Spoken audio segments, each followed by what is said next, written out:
Hello guys, welcome back to yantraacademic.com। आज इस tutorial में हम इसकी लेग्स बनाना स्टार्ट करेंगे। तो इसके लिए सबसे पहले मुझे साइड व्यू में जाना होगा। साइड व्यू में जाकर मैं देखती हूँ कि मुझे इसके हिप्स के पास प्रॉपर शेप चाहिए।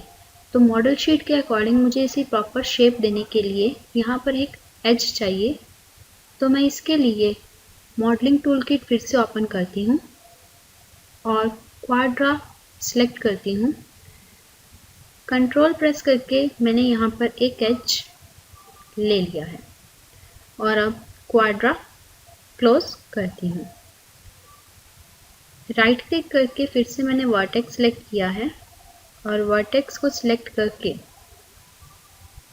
यहाँ पर मैं W प्रेस करके इसे आगे लेके जाऊँ। यहाँ से भी हम इसी प्रॉपर शेप देंगे। राइट साइड ले जाएंगे इसको और इस वर्टेक्स से भी हम प्रॉपर शेप देंगे अपनी मॉडल शीट के अकॉर्डिंग।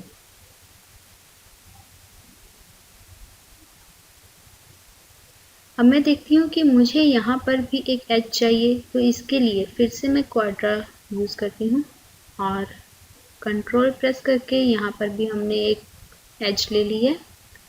क्वाड्रा क्लोज करते हैं और वर्टेक्स को फिर से हम मॉडल शीट के अकॉर्डिंग सेट करते हैं।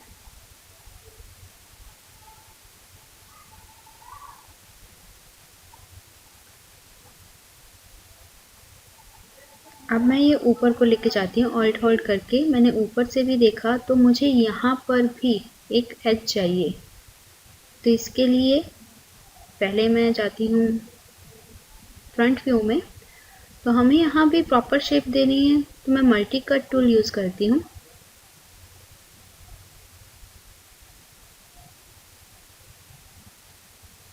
और इसके बाद हम साइड व्यू में आकर भी इसकी प्रॉपर शेप देंगे। पर्सपेक्टिव व्यू में जाकर मैंने इसे कंप्लीट किया, देन एंटर।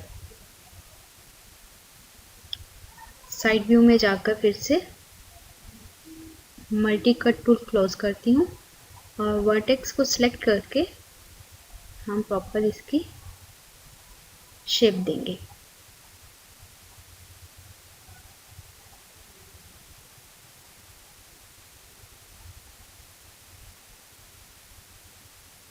पर्सपेक्टिव व्यू में देखती हूँ, ओके ये ठीक बन रहा है, हमारा करेक्टर अच्छा बन रहा है। अब इसके बाद मैं फिर से साइड व्यू में जाती हूँ और इसकी लेग्स बनाना हमने स्टार्ट करना है। तो लेग्स बनाने के लिए मुझे यहाँ पर भी एक कट चाहिए। तो इसके लिए मैं मल्टी कट टूल यूज़ करती हूँ और एक एज लेते हैं हम यहाँ पर भी, देन एंटर। और यहाँ पर भी चाहिए मुझे, तो इसके लिए मैं फिर से फ्रंट व्यू में जाऊँगी और मल्टी कट टूल से ही यहाँ पर हम एक और एज लेंगे और पर्सपेक्टिव व्यू में जाकर इस एज को कंप्लीट करूँगी मैं।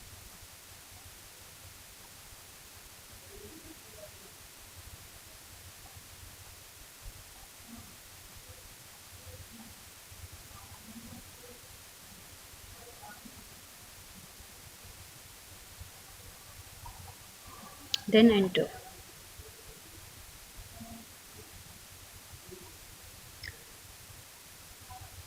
इसके बाद फिर से हम फ्रंट व्यू में जाते हैं और मल्टी कट टूल को क्लोज करती हूँ और ये वर्टेक्स पकड़ के हम इसे थोड़ा सा नीचे कर देते हैं ताकि हमारी इसकी प्रॉपर शेप आए। इस एज को पकड़ के भी थोड़ा, ओके यहाँ पर हम शेप देते हैं।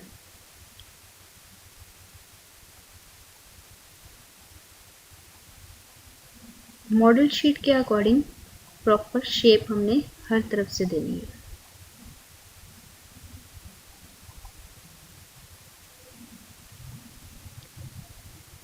ओके, इसके बाद फिर से मैं प्रोस्पेक्टिव व्यू में जाती हूँ। मॉडल शीट ठीक बन रही है। अब इसकी लेग्स बनानी है, तो उसके लिए मैं राइट क्लिक करती हूँ और फेस सेलेक्ट करती हूँ।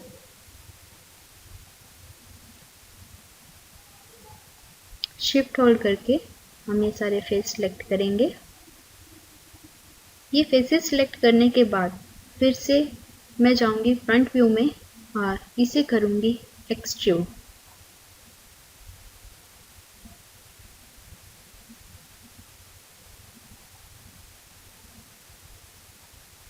यहाँ से हम इसकी प्रॉपर शेप देंगे।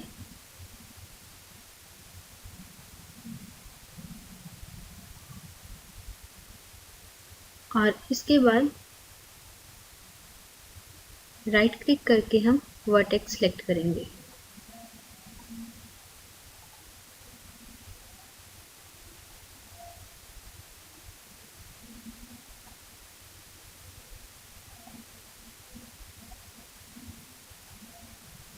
प्रॉपर शेप देंगे इसको।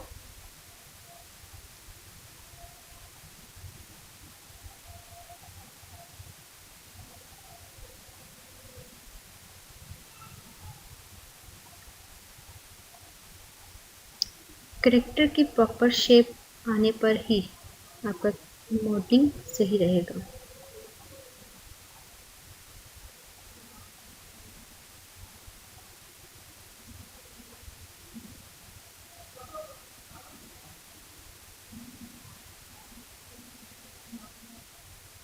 अपनी मॉडल शीट के अकॉर्डिंग हम इसकी प्रॉपर शेप देंगे, जिससे हमारा कैरेक्टर अच्छा लगे।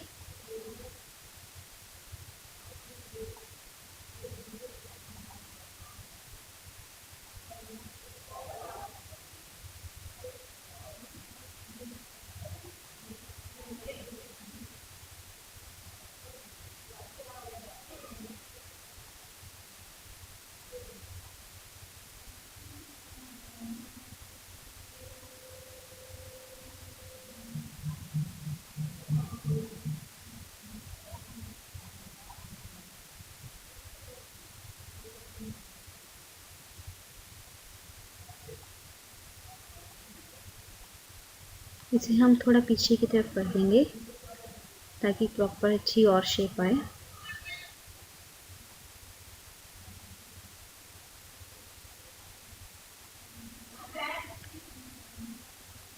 इसके बाद फिर से हम जाएंगे पर्सपेक्टिव व्यू में और शेप ठीक लग रही है। फिर से हम राइट क्लिक करेंगे और फेस सेलेक्ट करेंगे। शिफ्ट होल्ड करके ही हम इसके फेस सेलेक्ट करेंगे और फिर से हम जाएंगे इसके फ्रंट व्यू में और देन अगेन एक्सट्रूड।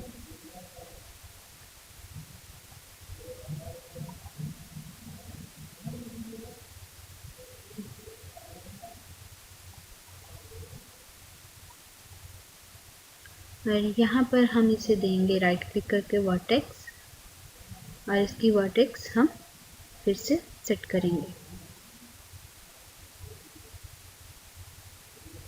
जैसी हमारी मॉडल शीट में कैरेक्टर है उसके अकॉर्डिंग हमें पूरा ये सेट करना है।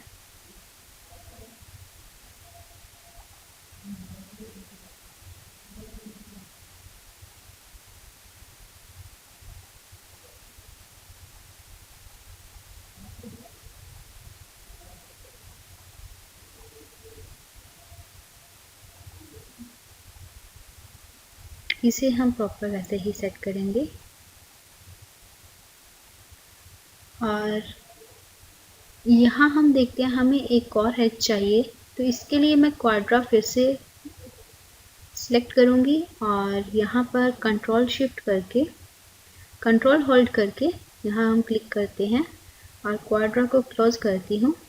राइट क्लिक करके हम यहाँ पर एज सेलेक्ट कर लेते हैं और डबल क्लिक करके पूरी एज को सिलेक्शन दे देंगे।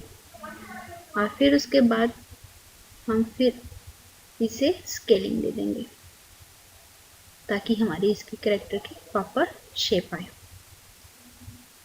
और इसके बाद फिर हम जाएंगे साइड व्यू में, और साइड व्यू में भी प्रॉपर इसकी शेप देनी है हमें। तो मैं राइट क्लिक करके वर्टेक्स सेलेक्ट करती हूँ और हम इतनी वर्टेक्स इसको सेलेक्ट करके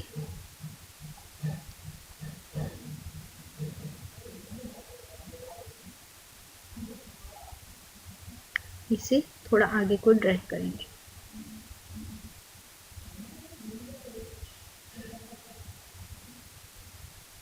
देन नीचे वाले को सिलेक्ट करेंगे और इसे आगे करके हम इसे स्केलिंग कर देंगे।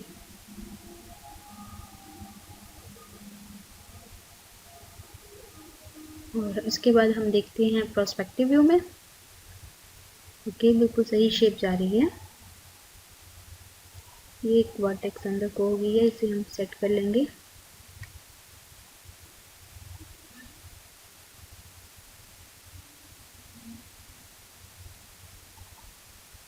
वर्क करते हुए ये ध्यान रखना है हमें कि हमारी कोई दूसरी और कोई वर्टेक्स सिलेक्शन ना हो जिससे हमारी इसकी प्रॉपर शेप ना आ सके। तो हर तरफ हमें ध्यान रखना होगा।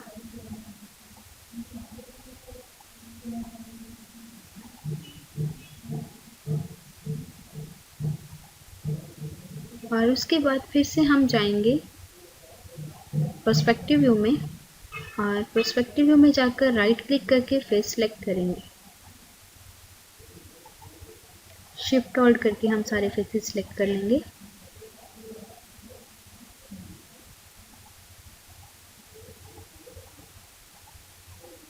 और देन जाएंगे हम साइड व्यू में, और इसे फिर से दूंगी मैं एक्सट्रूड।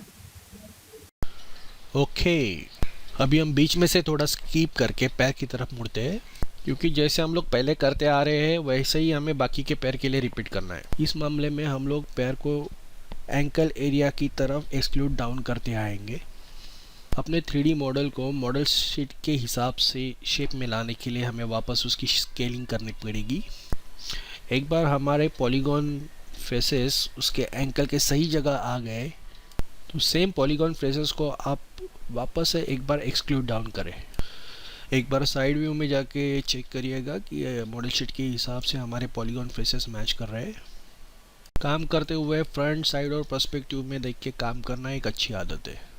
अभी हम लोग एंकल का नीचे वाला हिस्सा बना रहे हैं। वापस से वो एरिया स्केल करो और साइड व्यू में जाके देखो कि वो अपने मॉडल शीट के हिसाब से मैच हो रहा है कि नहीं। साइड व्यू में भी आपको उसी तरह स्केल करना है, ठीक है। अभी हम लोग वही पॉलीगॉन फेसेस एक्सक्लूड करके आगे बढ़ेंगे। अब मैं अपने पॉलीगॉन फेसेस को पूरी तरह से पैर के तलवे तरह एक्सक्लूड कर रहा हूँ। अभी हम लोग हमारे मॉडल का टो करने के लिए रेडी है, लेकिन उसके पहले मैं उसके फिंगर्स के पॉलीगॉन फेसेस सिलेक्ट करके उसको एक्सक्लूड कर दूंगा। फ्रंट व्यू में जाके हम उनको एक्स एक्सेस की तरफ स्केल करेंगे मॉडल शीट को मैच करने के लिए। उसके बाद हम उन्हें वाई एक्सिस की तरफ स्केल डाउन करेंगे। ज़मीन से समतल बनाने के लिए उन्हें थोड़ा वाई एक्सिस में मूव डाउन करिएगा। अभी हम टो बनाने की शुरुआत करेंगे, तो उसके लिए मुझे ये सामने जो टिप आ रहा है उसको एक्सक्लूड करना पड़ेगा और फिर उसको एक्स एक्सिस में थोड़ा स्केल डाउन करते हैं। ऊपर से मतलब टॉप व्यू से भी हमें देखना होगा कि टो कैसे डेवलप हो रहा है अपने कैरेक्टर का। इस प्रकार से मैंने बाकी जो उसके अगल बगल के जो फिंगर्स है उसके ऊपर भी काम शुरू किया और एक्सक्लूड करके मैं उसको स्केल डाउन करके फिर थोड़ा रोटेट करके उस पैर के शेप में लेके आ रहा हूँ।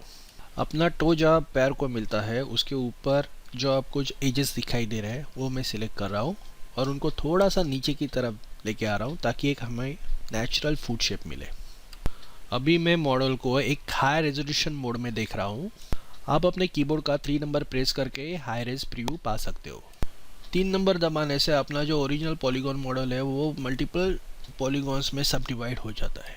इसी वजह से हमें ये स्मूथ इफेक्ट मिलता है और इससे हमें एक आइडिया भी आती है कि हमारा मॉडल फाइनली कैसे दिखाई देगा। ठीक है, अभी हम लोग मल्टी कट टूल का इस्तेमाल करके हमारे मॉडल्स में और ज़्यादा डिटेल्स ऐड करने की कोशिश करेंगे। अभी हम लोग उसका टोर्सो उसके पैर तलक कट करते जाते हैं। इसके लिए हम लोग इंसर्ट एज टूल का भी इस्तेमाल कर सकते थे, लेकिन मैं मल्टी कट टूल का इस्तेमाल कर रहा हूँ क्योंकि ये मुझे ज़्यादा फ्रीडम देता है और जहाँ तक मुझे इसे कट करते लेके जाना है वहाँ तक मैं उसको खींच सकता हूँ। ये टूल ज़्यादा सुविधाकारक है क्योंकि इससे मुझे पता चलता है कि कहाँ पे मुझे शुरू करना है और कहाँ पे ख़त्म। अगर मुझे एडिशनल कट चाहिए तो आसानी से इस टूल के ज़रिए मैं एडिशनल कट भी पा सकता हूँ। ओके, अभी ये टूल हमारे मॉडल को गोलाई लाने में हमारी मदद करेगा। इससे हमारा मॉडल, उसके एजेस थोड़े स्मूथ बन जाएंगे। तो दोस्तों, इसे स्कल्प्ट ज्योमेट्री टूल कहते हैं। ये आपको मेश टूल मेनू में मिलेगा और इसका जो इंटरफेस है वो मडबॉक्स मॉडलिंग सॉफ्टवेयर जैसा है। तो बेसिकली आप एक इंटरैक्टिव पेंटिंग स्टाइल यहाँ पे अप्लाई कर रहे हो जो आपके मॉडल को एक नेचुरल और ऑर्गेनिक लुक देगा। अगर मैं एक डायरेक्शन में इस मॉडल को पेंट करते जाऊँ तो ये उभर के बाहर आता है, उसका मेश वो बाहर की तरफ खींच लेता है। अगर मैं कंट्रोल दबा के उसको पेंट करूँ तो वो मेश को अंदर की तरह ढकल देता है। तो दोस्तों, ये बहुत सुविधाकारक टूल है। अगर ये नहीं होता तो आपको हर एक एज को, हर एक वर्टेक्स को पकड़ के एक शेप में लाना होता और ये बहुत टीडियस जॉब होता। इस टूल के ज़रिए हम हमारे मॉडल को मनचाहा शेप दे सकते हैं और वो भी विद इन सेकंड, क्योंकि इससे हमारा टाइम भी बच रहा है और हमें जो रिज़ल्ट चाहिए वो रियल टाइम हमारे वर्क व्यू में हमें दिखाई देता है। ओके, तो थोड़ा सा मैं उसे और शेप दे दूँ। ठीक है, तो दोस्तों अभी तक का हमारा मॉडल रेडी हो चुका है। अभी हम थोड़ा और डिटेल ऐड करेंगे, जैसे कि इसका रिब केज। सबसे पहले जो फ्रंट में वर्टेक्स है उनको मैं सिलेक्ट करके अपने ड्राइंग के हिसाब से मैच कर लेता हूँ। उसके बाद साइड एंगल में जाके जैसा रिब केज मैंने ड्रॉ किया है उस हिसाब से बाकी के वर्टेक्स भी सेट कर देता हूँ। और अभी मैं एक नया एज बनाने जा रहा हूँ और वो एज अभी हमने जो मॉडिफाई किया है एज उसके बिल्कुल नीचे रहेगा। ठीक है, अभी दो एज एक साथ होने के वजह से हम थोड़ा सा उसको अंदर की तरफ पुश करके रिब केज को बाहर एक हल्का सा उभार दे सकते हैं। मॉडलिंग करते हुए आप लो रेज और हाई रेज दोनों में काम करने की आदत डालो। आपको पता है कि कीबोर्ड पे 3 नंबर का की दबाने से हम हाई रेज में जा सकते हैं और वैसे ही 2 नंबर का बटन दबाने से हम लोग वापस लो रेज में भी आ सकते हैं। मैं अपने चेस्ट और स्टमक के वर्टेक्स और एजेस अपने मॉडल सेट के साथ मैच करने की कोशिश कर रहा हूँ। उदाहरण के तौर पे जैसे हमें ये ट्रायंगल नहीं चाहिए यहाँ पे, तो हम लोग मर्ज वर्टेक्स टूल का इस्तेमाल करेंगे जो हमें एडिट मेश मेनू में मिलेगा। उस मर्ज वर्टेक्स टूल का इस्तेमाल करेंगे तो वो वर्टेक्स नीचे आके सेंटर में मिट जाएगा और इस प्रकार से हमने वो ट्रायंगल निकाल दिया है। उधर के पॉलीगॉन्स को मार्जिनाइज करने के लिए मैं क्वाड्रा का इस्तेमाल करके और एजेस बढ़ा रहा हूँ और उसके बेली को और गोलाई देने के लिए मैं पीछे से कुछ वर्टेक्स भी मूव कर रहा हूँ। आप देख रहे हो, इसके लिए मैंने स्कल्प्ट ज्योमेट्री टूल का इस्तेमाल करना शुरू किया है। जस्ट गौर करो, मैं ब्रश की स्ट्रेंथ एडजस्ट कर रहा हूँ। ये काम आप ऑप्शन में से भी कर सकते हो, लेकिन मैं मेरे कीबोर्ड पे एम बटन दबा के ये सारी चीज़ें कर रहा हूँ। जाहिर सी बात है, अगर हम लोग लो डेंसिटी रखते हैं तो हमें एक हल्की सी मूवमेंट अपने वर्टेक्स में मिलेगी जो हमारे मॉडल में हल्का फुल्का बदलाव लाने के लिए काफ़ी है। इसी के साथ जैसे इस टूल में आप शिफ्ट दबा के स्मूथिंग का काम करते हो, वैसे आप बी दबा के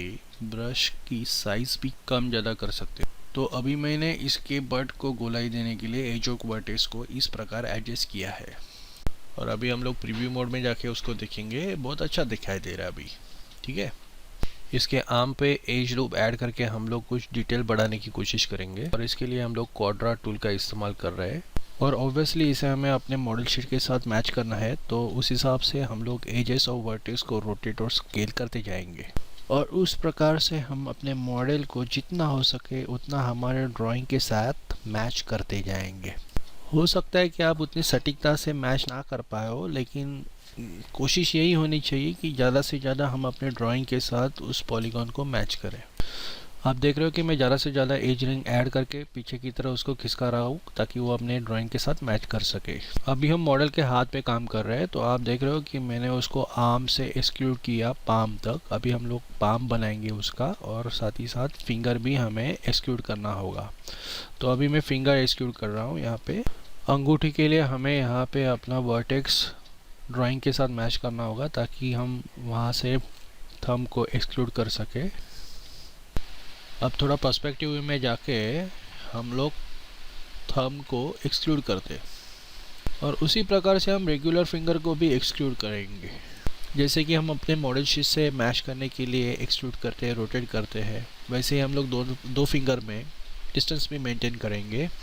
और तीसरे वाले फिंगर के लिए हमें अपने हाथ के पीछे की तरफ कुछ पॉलीगॉन्स को बाहर एक्सक्लूड करना होगा।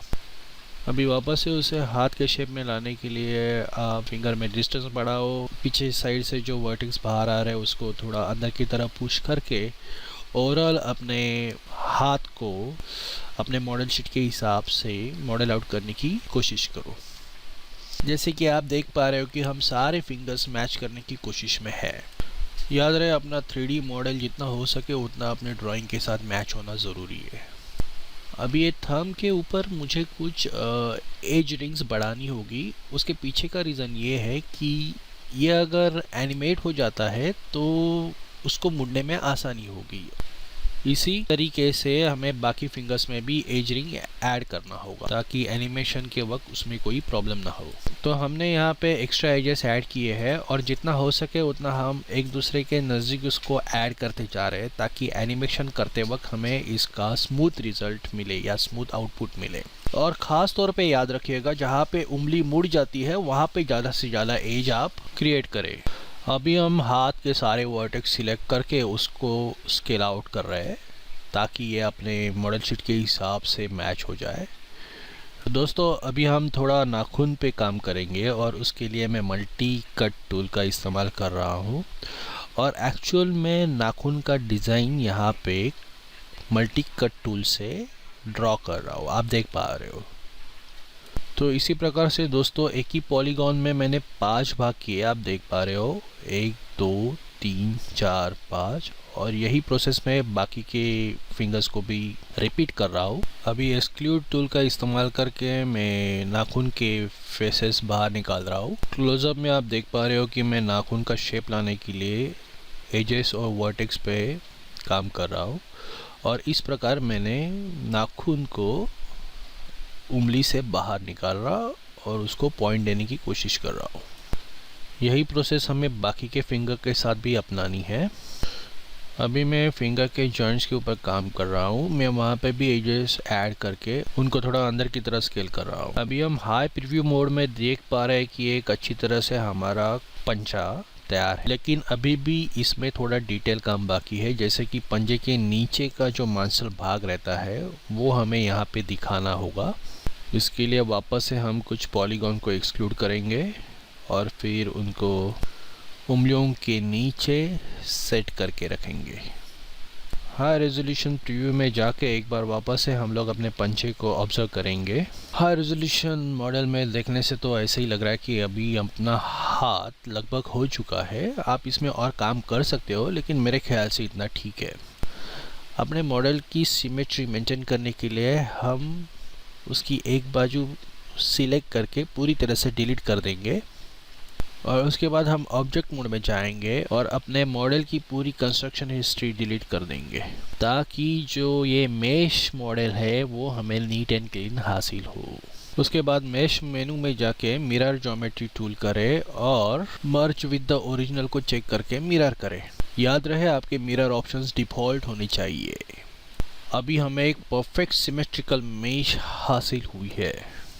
अभी तक तो अपना काम बहुत अच्छा चल रहा है और अभी हम थोड़ा कलाई के ऊपर ध्यान देंगे और एक बार जहाँ पे कलाई मुड़ने के चांसेस ज़्यादा है वहाँ पे हम लोग एक्स्ट्रा एज ऐड कर रहे हैं, ठीक उसी तरह जैसे हमने फिंगर्स पे की थी। और कोहनी पे भी वही हम लोग रिपीट कर रहे हैं प्रोसेस एजेस ऐड करने की, क्योंकि कोहनी से भी हाथ मुड़ सकता है। उसके साथ शोल्डर में भी हमें वही करना है। अभी थोड़ा पैर के ऊपर ध्यान देते हैं, ठीक है। घुटने पैरों की उंगलियां जहाँ पे मुड़ने के चांसेस ज़्यादा है वहाँ पे हम लोग एज ऐड करते जाएंगे।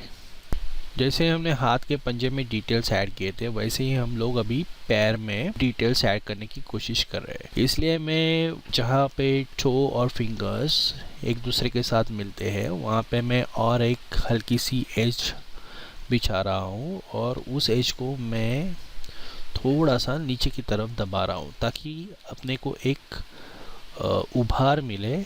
और जब मैं इसे हाई रेजोल्यूशन में देखूंगा तो आपको एक अलग इसका रिज़ल्ट दिखाई देगा। तो अभी मैं इसको हाई रेज मॉडलिंग में एक्टिवेट कर देता हूँ 3 नंबर लगा के। उसके बाद हमारा पैर कुछ ऐसे दिखाई देगा।